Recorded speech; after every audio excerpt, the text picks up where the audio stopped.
What's up, guys? Bang, bang. It is lunch money time. While Wall Street's trying to get rich, the rest of us just trying to get our lunch money right. I'm here with the beautiful, intelligent Polina. Pompliano, that's it. We just go with PP today. PP. Okay, go on. Don't forget that Lunch Money is now sponsored by BlockFi. BlockFi has 3 products. You can buy and sell crypto on their crypto exchange with no fees. You can deposit crypto and earn up to 8.6% APY in an interest-bearing account, or you can deposit crypto and take out a US dollar loan to get your crypto collateral. Go get a BlockFi account. Go to blockfi.com/pomp. blockfi.com/pomp. Go do it. I promise you'll like it. I'm an investor. I'm a happy user, and you will be too. What's up? Guys, I'm sorry that we didn't record Lunch Money yesterday. I know many of you were looking forward to it, as was I, but we were having Wi-Fi problems. And by Wi-Fi problems, I mean that we had no Wi-Fi. So I went out and I bought that thing, and it's like, you can like bring it with, it was a whole, but I saved the day. Did I not save the day? I saved the day. I had to do a debate yesterday for Real Vision, and I literally did it sitting in the hallway with headphones on, holding the computer in front of me for an hour and a half. It was sad. It's all right. I savaged the dude, though. Go ahead. Okay. So Robinhood raised another $2.4 billion as the broker app dealt with retail trading frenzy. This is on top of the $1 billion you may remember they raised before. So this brings their total to $3.4 billion. How did they get the deal done so quick? Well, I mean, there's 3 things, right? One, you see that it started to come on. I fought it off. The first thing is that they raised $1 billion last week, and they raised another $2.4 billion over the weekend. Some of that is because they need capital requirements, meaning that basically think of the plumbing, the people that they work with require them to have certain amounts of deposits to protect in case something goes wrong. And as those requirements got ratcheted up, then they had to put more and more money down. They didn't have the money, so they had to go raise money. The second thing is that investors are probably seeing really, really aggressive growth, right? Like in the month of January, it came out, Robinhood had over 3 million app downloads. They had 600,000 app downloads on Friday. Because of all the attention and the press it got, a lot of people who didn't know about Robinhood were more attracted to it, or what's the reasoning here? Yeah, it's the Streisand effect, right? Yeah, sure, plenty of people are upset, but at the same time, everyone's talking about Robinhood. So what do people do? They go, I'm going to get in on this, and they go and they download the app and they want to trade stocks. Makes sense to me. All right, next. India. We need some cool music like do. Next. You kind of match the background. I have camouflage on, actually. You didn't realize that I was going to do that. What? Today I'm in the uniform and you're not?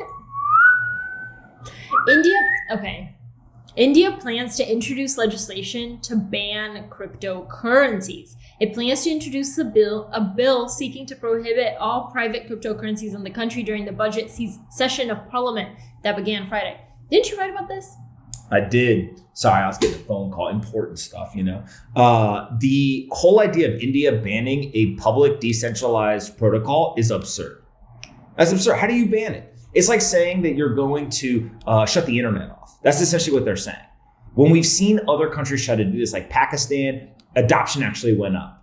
So they said, hey, this is illegal. We're going to ban cryptocurrencies, trading in cryptocurrencies, but adoption went up, not down. And so thank you. I appreciate you running a marketing campaign. India's about to onboard a bunch of people to Bitcoin and cryptocurrencies. So I appreciate it. I hope they issue the ban. That would be fantastic.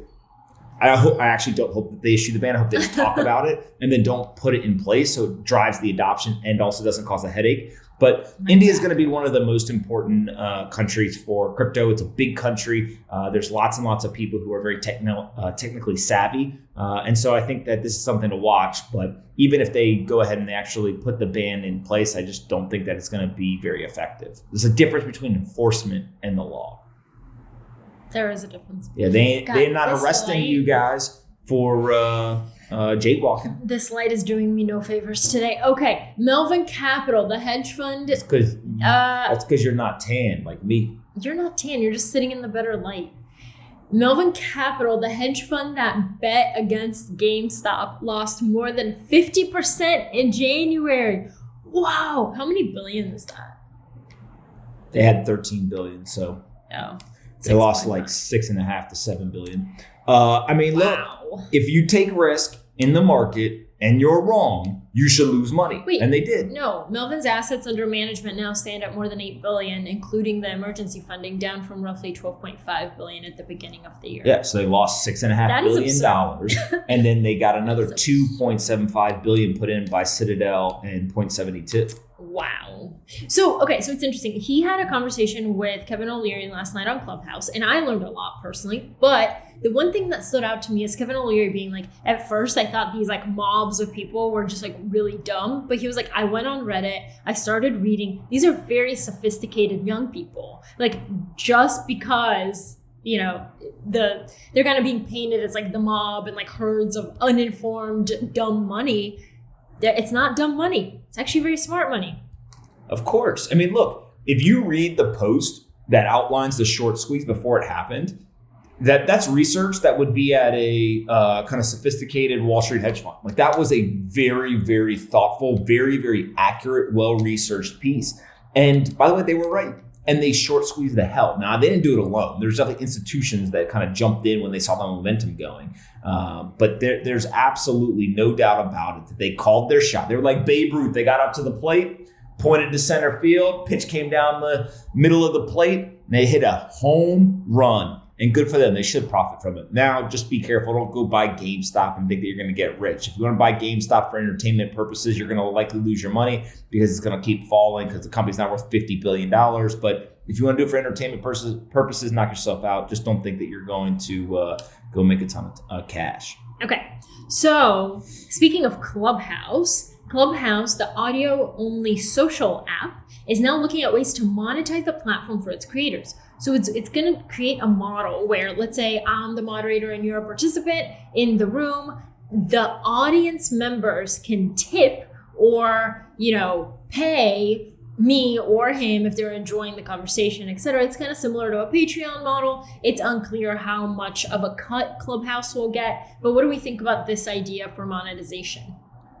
Yeah, I think this is interesting. My guess is that it's not as binary as everyone wants it to be, right? It's like the users are still going to find ways to make money, and whether that's through sponsorship, tipping, subscriptions, there's a whole bunch of different things that you could do. But what I do think is really important is that the Clubhouse team is thinking differently about monetization. But I gotta say that the experience on the application, you just don't get it anywhere else. It really, really is pretty valuable. And so I think that it's only going to continue to grow. Remember when people, and I told you it wouldn't happen, but remember when people thought that Twitter audio was going to be like the next hot thing? That did not take off. FYI, How do you know? Was right.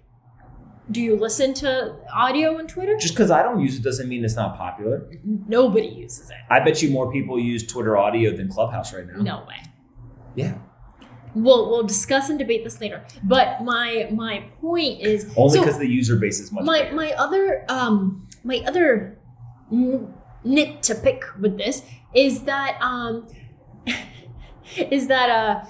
I don't think that if they do tipping on Clubhouse, I don't think it'll be significant for a lot of these people, because I have 1,800 followers on Clubhouse. Did you just flex on us? No. I'm saying it's not a lot. It's not a lot. Compare that to Elon Musk. Me, who's got more. Whatever. Compare that to anybody else who already is a public figure and has big followings elsewhere. I just think that it's a volume game. I might be able to attract 30 people at most in my room. What are they going to tip me? $1 at most? If everybody tips, I get $30. I think, what? Who's tipping $1? Oh, is it going to be less? It's going to be more. You think? Somebody's going to be I enjoyed this conversation so much, I'm going to give you $10. Nobody's giving me $10. Yes, why not? Who is giving? That is absurd. For $10, you can get Netflix. So, what are you learning on Netflix? You might learn something great. Okay, how much money do you think would have been tipped to the room for the people who brought Elon Musk on? You think they would have got $1? No, I think they would, but that was my point. Because the people with the massive followings are able to attract such a large number of people, they're probably the ones that would benefit the most versus the smaller people who are having great conversations, but nobody's coming. Well, yeah, So- of course. If you don't build an audience, you don't get rewarded. Yeah, but like, does Kevin O'Leary need an extra $100? I don't know. I don't think so. But are we going to be in a socialist society where we should make it all equal? No. It's a No, free but I'm market. If saying you get people I there know. and they want to pay you, then you should take all the money. But I'm saying it's benefiting a certain type of demographic. I disagree. I think that there's a lot of people who have no audience anywhere else that now are building an audience on I mean, Clubhouse. that's possible. Josh Constantine has like 900,000 followers. I love Josh, but Josh ain't got 900,000 followers on Twitter. Right? Okay. So you're able to build, different people will build That's different fair. audiences. That's fair. I'm just, talking about my personal experience. Elon Musk, speaking of Elon, says his startup Neuralink has wired up a monkey to play video games using its mind. So again, Neuralink is the brain machine interface company that he has. I find it fascinating. And now Neuralink has put a computer chip into the monkey's skull and used tiny wires to connect it to its brain. It's not an unhappy monkey. That's my favorite part. Is he during a says the talk monkey's on not Clubhouse. unhappy. Wait, why would he say that? Because the monkey's not unhappy. The monkey's having a blast. It's playing video games. Oh, you can't even see where the neural implant was put in, except that he's got a slight like dark mohawk. I don't know what that means. Okay. He's got a little mohawk. They got a little mohawk wearing monkey playing video games. But that monkey is living his best life. I'm less interested in the commercial and consumer and like fun type of application. I'm interested in the medical implications of something like this. All right. I want us to augment our brains with. If I had Google up here, I wouldn't have to read the internet. I could just be Googling all the time, and I would never. I'd be so mad at you. Okay, it's Ask Lunch Money time. I'm computating right now. Hashtag AskLM. Ready? Yes. Put hashtag AskLM in the comments so I can see your question.